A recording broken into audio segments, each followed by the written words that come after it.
ये कहानी है कैसे सेठ की, जिसके लिए पैसा उसकी जान था और धर्म उसकी शान।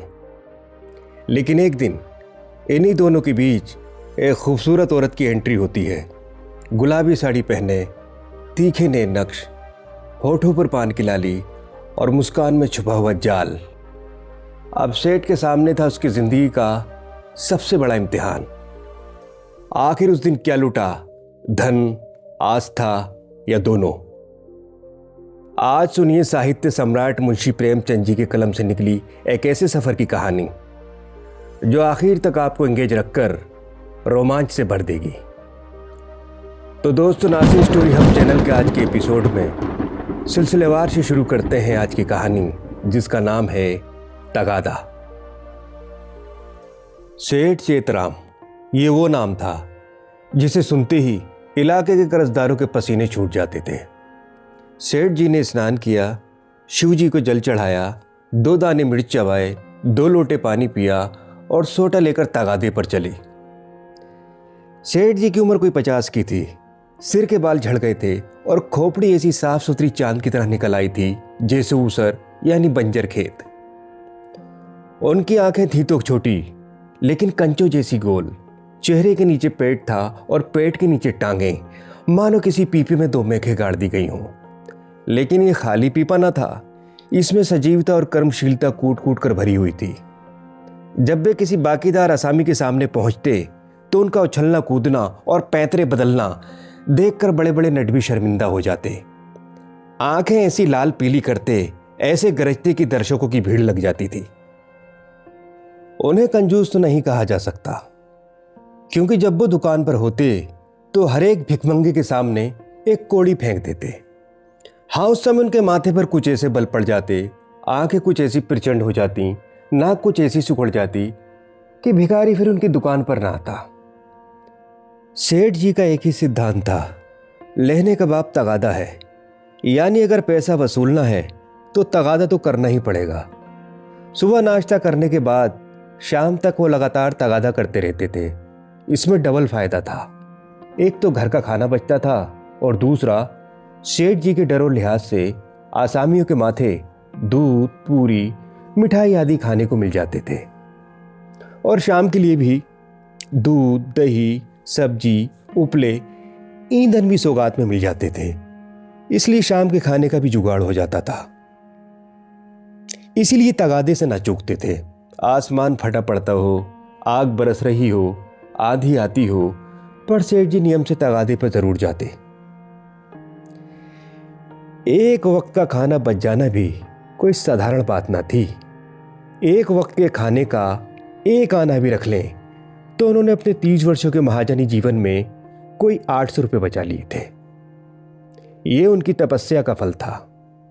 आज का दिन कुछ ज्यादा ही खास था। सेठानी ने सुबह सुबह पूछा, आज खाना बनाऊं? सेठ जी ने गरज कर कहा, शाम को आने पर देखा जाएगा। सेठ जी का एक किसान पर 5 रुपए कर्ज बाकी था।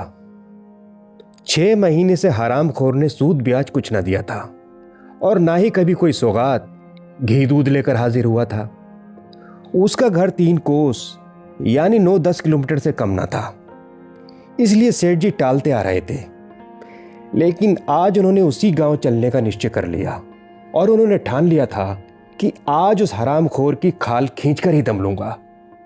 वो कितना ही रोए गिड़गिड़ाए, आज 5 रुपए लेकर ही लौटूंगा। मगर इतना लंबा सफर पैदल तय करना उनकी शान के खिलाफ था और चप्पल घिस जाने का डर अलग। लोग कहेंगे नाम बड़े और दर्शन छोटे, कहलाते सेठ हैं और चलते हैं पैदल। इसलिए धीमी गति से इधर उधर ताकते और राहगीरों से बात करते चले जा रहे थे कि लोग समझें हवा खाने यानी मॉर्निंग वॉक पर जा रहे हैं। लेकिन तभी अचानक एक खाली इक्का यानी घोड़ा तांगा उनकी तरफ जाता हुआ मिल गया। घोड़ा तो ऐसा था जैसे हड्डियों का ढांचा, लेकिन इक्के वाला बड़ी शान से बैठा था। इक्के वाले ने आवाज दी, कहां जाना है लाला? सेठ जी ने भी बड़ी बेरुखी और कड़क आवाज में कहा, जाना तो कहीं नहीं है, कुछ ही दूर तो और है, लेकिन चलो, अगर तुम कहते हो तो बैठ जाता हूं। इक्के वाले ने अपनी सुरमे वाली और चुभती हुई आंखों से सेठ जी को देखा। सेठ जी ने भी अपनी लाल आंखों से उसे घूरा। दोनों समझ गए कि आज लोहे के चने चबाने पड़ेंगे, क्योंकि मुकाबला टक्कर का था। सेठ जी इक्के पर विराजमान हुए। इक्के से चरमराहट की आवाजें आ रही थीं। इक्का चला। सेठ जी ने सोचा कि सफर अगर मुफ्त में करना है तो रोब तो जमाना ही पड़ेगा। सेठ जी ने पहला वार किया। आपका घर कहां है मियां साहब? इक्के वाले ने लंबी सांस भरी, जैसे किसी पुराने जख्मों को कुरेद दिया गया हो। घर कहां है हुजूर?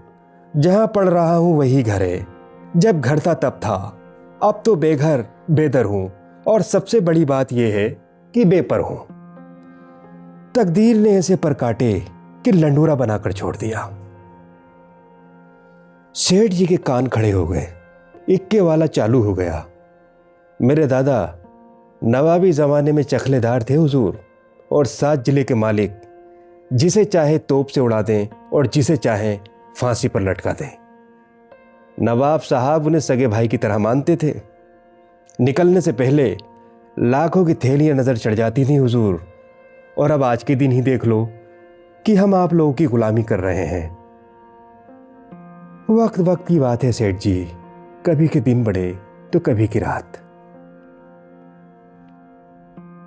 सेठ जी हाथ मिलाते ही समझ गए थे कि इक्के वाला पक्का फिके थे, अखाड़ेबाज, जिससे जीतना इतना आसान नहीं है। लेकिन जब अखाड़े में उतर ही गए तो अब कुश्ती से क्या डरना। लाला चेतराम बोले, अरे भाई, ये तो तुम्हारी सूरत ही बता रही है कि तुम किसी बादशाही घराने की चिराग हो। कुल मिला के बादशाही घराने के हो। हमारे यहां लक्ष्मी को चंचला कहते हैं, बराबर चलती रहती है। आज मेरे घर तो कल तुम्हारे घर। तुम्हारे दादा ने रुपए तो खूब छोड़े होंगे। इक्के वाला बोला, अरे सेठ, उस दौलत का कोई हिसाब ना था। न जाने कितने तहखाने भरे हुए थे, बोरों में सोने चांदी के डले रखे हुए थे, जवाहरात टोकरियों में भरे पड़े थे, एक एक पत्थर 50-50 लाख का। चमक दमक ऐसी थी कि चिराग को भी मात दें। मगर तकदीर भी तो कोई चीज है। इधर दादा का चलीसमा हुआ, उधर नवाबी खत्म। सारा खजाना लुट गया। छकड़ों पर लाल दाद कर लोग जवाहरात ले गए। फिर भी घर में इतना बच गया था कि अब्बा जान ने जिंदगी भर ऐश किया, और ऐसा ऐश किया कि कोई राजा महाराजा भी क्या करेगा। 16 कहारों की डोली पर निकलते थे, आगे पीछे चौकीदार दौड़ते चलते थे। फिर भी मेरे गुजर भर को उन्होंने बहुत कुछ छोड़ा। अगर हिसाब किताब से रहता तो आज भला आदमी होता। लेकिन रईस का बेटा रईस ही तो होगा।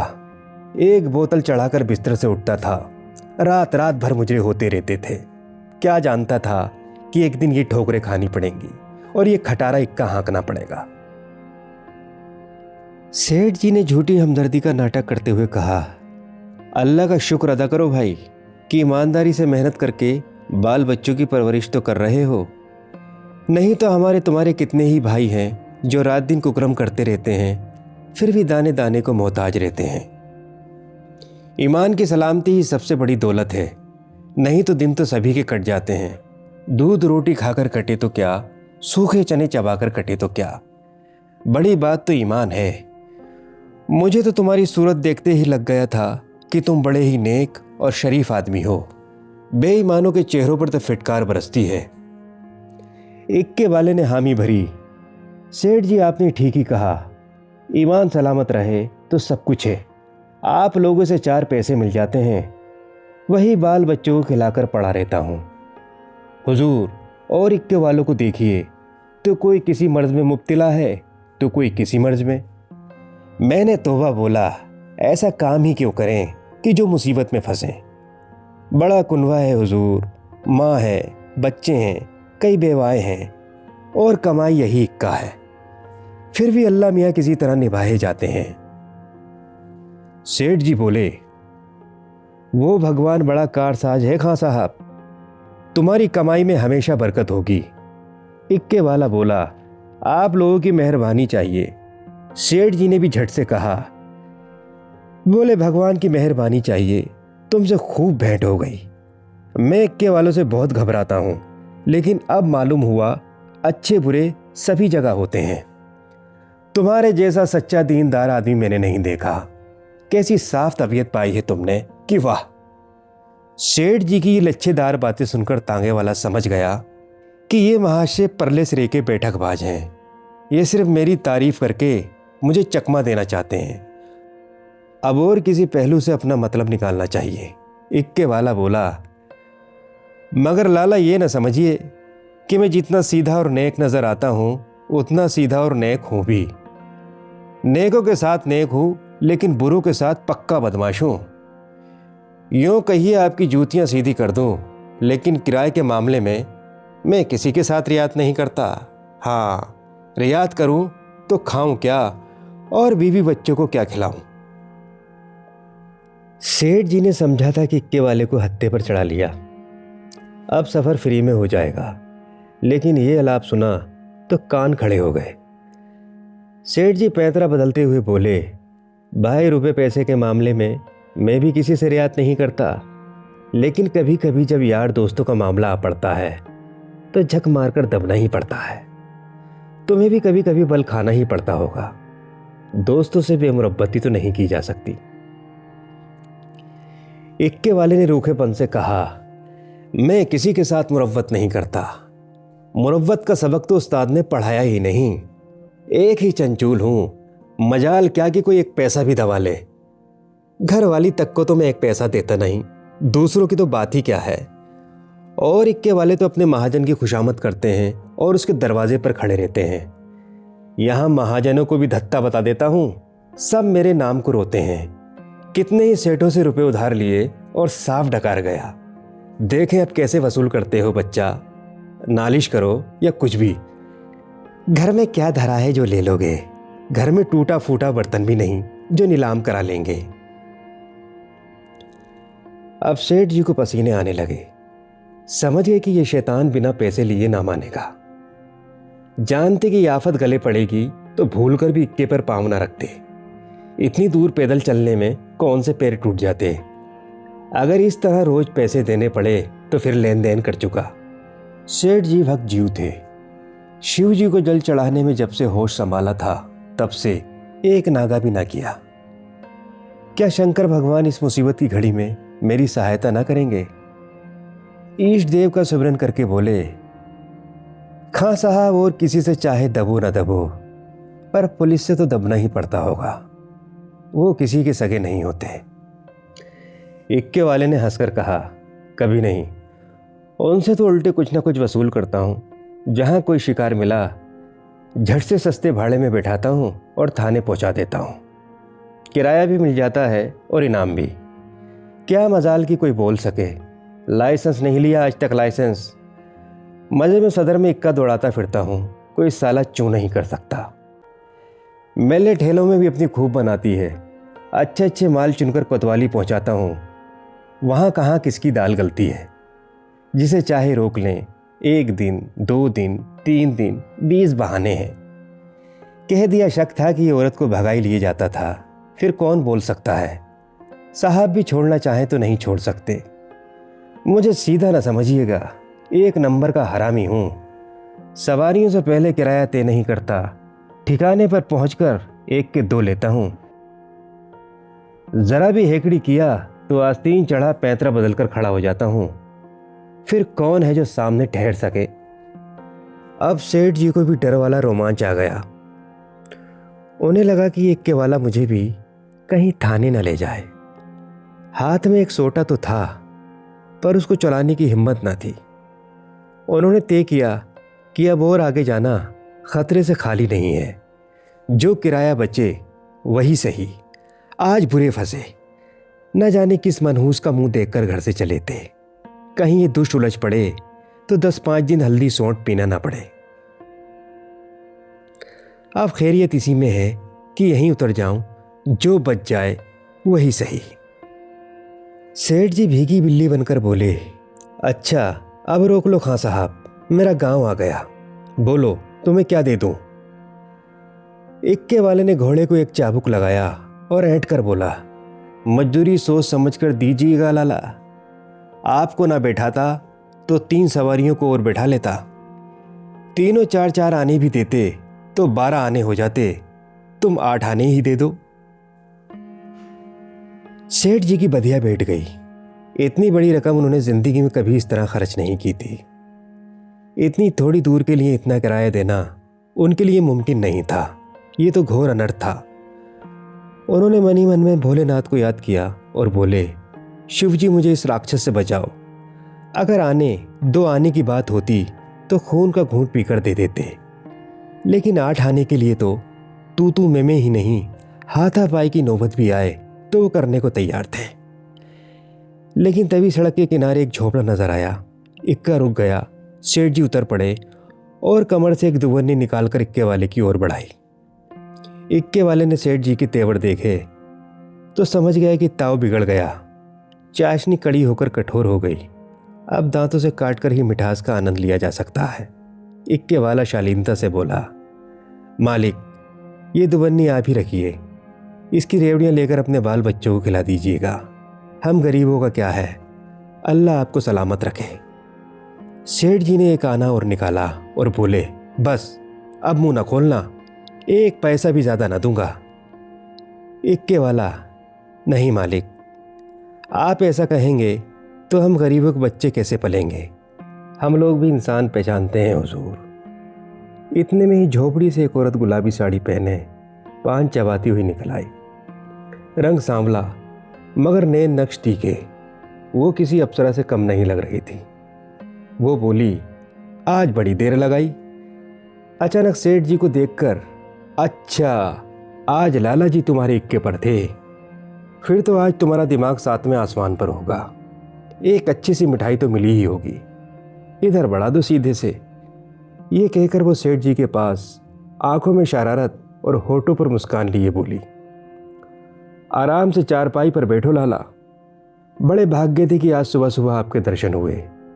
उसके कपड़ों से इतर की हल्की हल्की खुशबू आ रही थी। सेठ जी का मन तरोताजा हो गया। उन्होंने उसकी तरफ तिरछी नजर से देखा। औरत चंचल, सुंदर और तेज थी, जैसे कोई तेज तर्रार लड़की। सेठानी की शक्ल आंखों के सामने आ गई। बदसूरत, मोटी, तगड़ी, ढीली ढाली, पैरों में दरारें पड़ी हुई, कपड़ों से बदबू आती हुई। सेठ जी बिल्कुल रसिक किस्म के आदमी नहीं थे, लेकिन इस समय उनकी आंखें हार गईं। आंखों को उस तरफ से हटाने की कोशिश करके चारपाई पर बैठ गए। अभी कोस भर रास्ता बाकी था, लेकिन इसका ख्याल ही न रहा। औरत एक छोटा सा हाथ का पंखा उठा लाई और सेठ जी को हवा करने लगी। हाथ की हर हरकत के साथ खुशबू का एक झोंका आकर सेठ जी को मदहोश करने लगा, जैसे कोई जादू चल रहा हो। सेठ जी ने अपनी जिंदगी में ऐसा मजा और खुशी कभी महसूस नहीं की थी। उन्हें ज्यादातर लोग नफरत की नजर से ही देखते थे, जैसे कोई दुश्मन हो। उनका पूरा बदन खुशी से भर गया।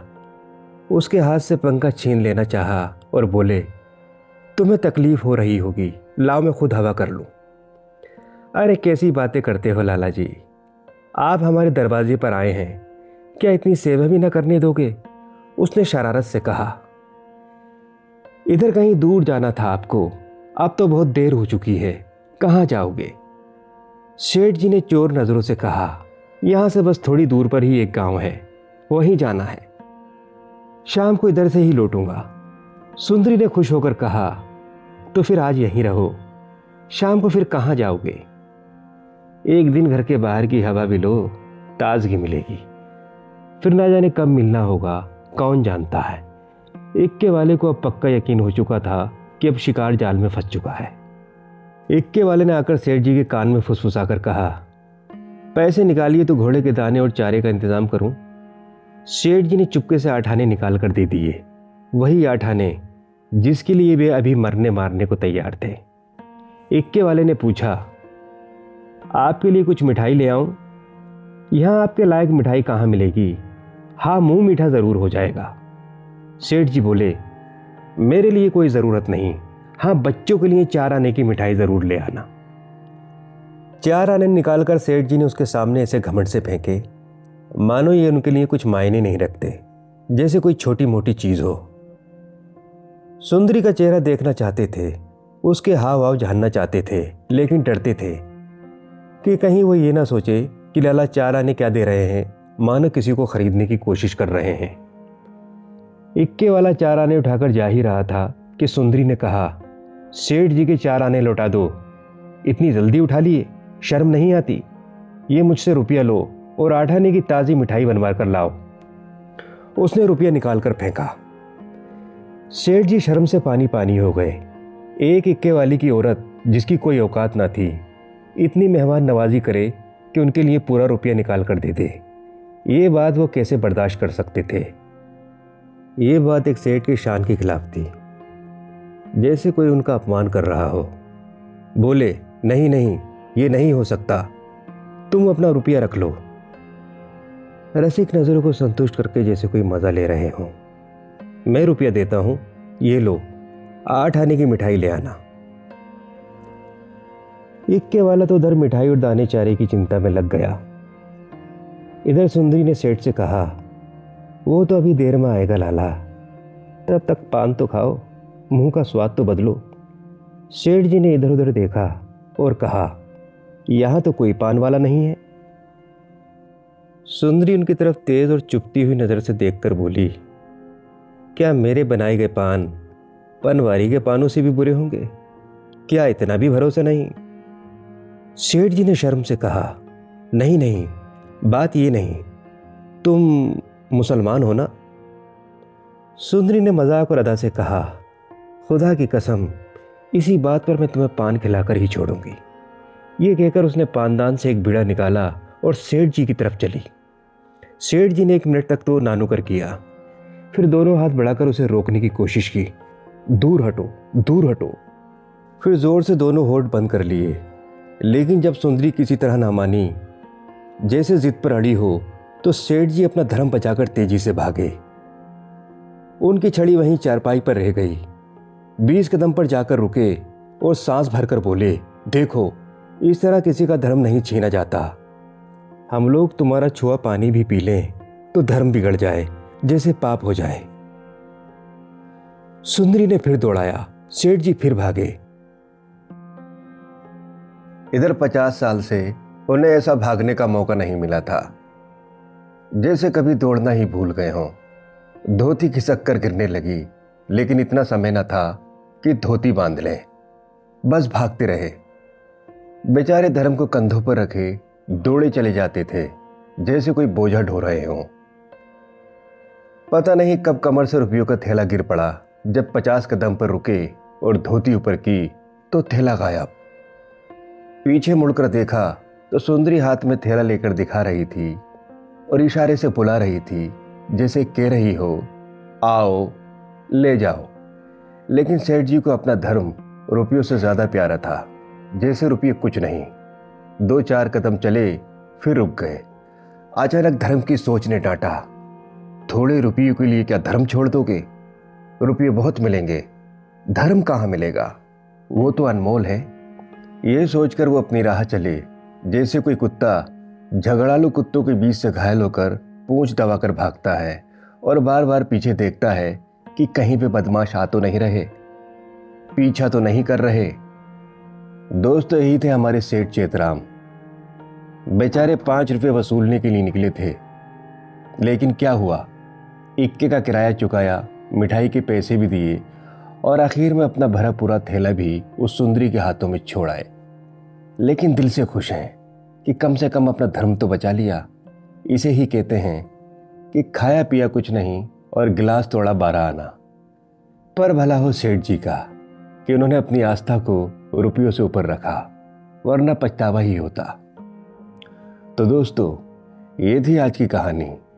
अगर आपको कहानी पसंद आई हो तो लाइक ज़रूर करें और कमेंट करके बताएं कि कहानी कैसी लगी, और ज़्यादा से ज़्यादा शेयर करें ताकि और लोग भी इसे देख सकें। चैनल सब्सक्राइब करके बेल आइकन ज़रूर दबाएं ताकि अगली कहानी आपसे मिस ना हो। आपका एक क्लिक हमें और भी बेहतर कंटेंट बनाने का हौसला देता है, इसलिए आपका सपोर्ट हमारे लिए बहुत ज़रूरी है। मिलते हैं अगली कहानी में, तब तक के लिए धन्यवाद।